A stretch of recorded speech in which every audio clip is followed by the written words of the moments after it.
एक घना और सरसब्ज जंगल था। बुलंदोबाला दरख्त, रंग बरंगे फूल, चहचहाते परिंदे और ठंडी हवा का खुशगवार झोंका हर तरफ फैला हुआ था। इसी जंगल का बादशाह शेर था। वो अपनी ताकत और धाड़ की वजह से मशहूर था। उसकी धाड़ से पूरा जंगल लरज उठता। शेर को अपनी ताकत पर बेहद गुरूर था।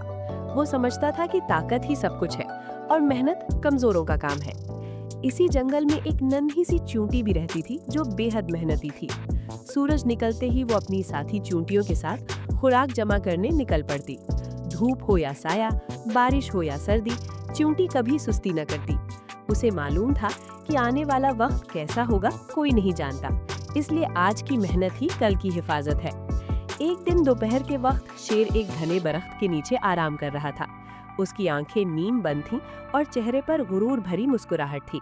अचानक उसकी नजर अपने पंजों के पास से गुजरती चींटियों की कतार पर पड़ी। हर चींटी अपने से कई गुना भारी दाना उठाए आगे बढ़ रही थी। ये मंजर देखकर शेर जोर जोर से हंसने लगा। इतनी छोटी होकर इतनी मेहनत, शेर ने तमस्खुर से कहा। इस मेहनत का आखिर फायदा क्या? मुझे देखो, मैं जंगल का बादशाह हूँ। ना मुझे मेहनत करनी पड़ती है और ना ही खुराक की फिक्र। सब कुछ खुद ब खुद मिल जाता है। चूंटी ने शेर की बात सुनी मगर रुकी नहीं। कुछ फासले पर जाकर वो पलटी और अदब से बोली, ए जंगल के बादशाह, आपकी ताकत वाकई बहुत बड़ी है, लेकिन मेहनत हर एक के लिए जरूरी होती है। आज जो हम जमा करते हैं वही कल हमारे काम आता है। शेर ने कहकहा लगाया, मुझे कल की कोई फिक्र नहीं, मैं ताकतवर हूँ, मुझे किसी चीज की जरूरत नहीं। चूंटी खामोशी से मुस्कुराई और दोबारा अपने काम में लग गई। कुछ दिन गुजरे तो मौसम बदलने लगा। स्याह बादल छा गए और तेज बारिश शुरू हो गई। कई दिन तक बारिश होती रही। नदी नाले भर गए, रास्ते बंद हो गए और जंगल में परेशानी फैल गई। जानवरों के लिए खुराक ढूंढना मुश्किल हो गया। अब शेर भी इस मुश्किल से ना बच सका। बारिश की वजह से वो दूर जाकर शिकार न कर सका। उसका ताकतवर जिस्म तो सलामत था, मगर पेट की भूख बढ़ती जा रही थी। कई दिन गुजर गए मगर उसे मुनासिब ग़िज़ा न मिल सकी।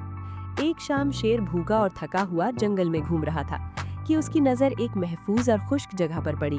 वहाँ चींटियां आराम से अपने जखीरे से दाने निकालकर खा रही थीं।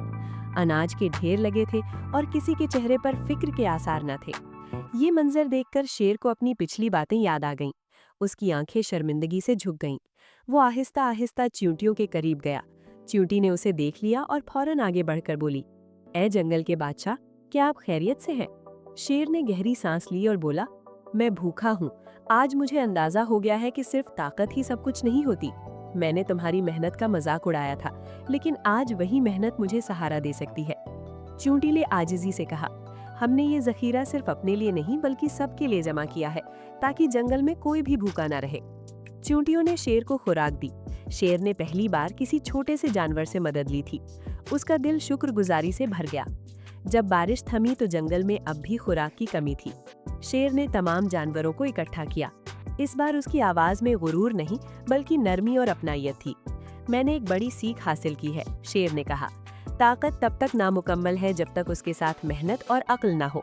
आज से हम सब मिलकर काम करेंगे और एक दूसरे की मदद करेंगे। शेर ने खुद भी मेहनत शुरू कर दी। वो चींटियों को देखता, उनसे सीखता और अपनी ताकत से भारी काम अंजाम देता। चींटियां अपनी समझदारी से खुराक में संभाल कर रखती और सब जानवरों को फायदा पहुंचता। रफ्ता रफ्ता जंगल फिर से खुशहाल हो गया। जानवरों के दरमियान इत्तेहाद और मोहब्बत बढ़ गई। अब शेर सिर्फ ताकतवर बादशाह नहीं रहा था, बल्कि एक समझदार रहनुमा बन चुका था। एक दिन वही नन्ही चींटी शेर के पास आई और मुस्कुराकर बोली, ए जंगल के बादशाह, आज आप बहुत बदल गए हैं। शेर ने मुस्कुराकर जवाब दिया, ये तब्दीली तुम्हारी मेहनत और समझदारी की बदौलत आई है। तुमने मुझे सिखाया कि असल ताकत मेहनत और आजिज़ी में होती है। इसी दिन से जंगल में ये कहानी मशहूर हो गई। शेर और मेहनती चींटी की कहानी, जो सबको ये सबक देती है कि चाहे कोई कितना ही ताकतवर क्यों ना हो, मेहनत के बगैर वो अधूरा है। मेहनत और समझदारी ताकत से भी बड़ी कुव्वत होती है।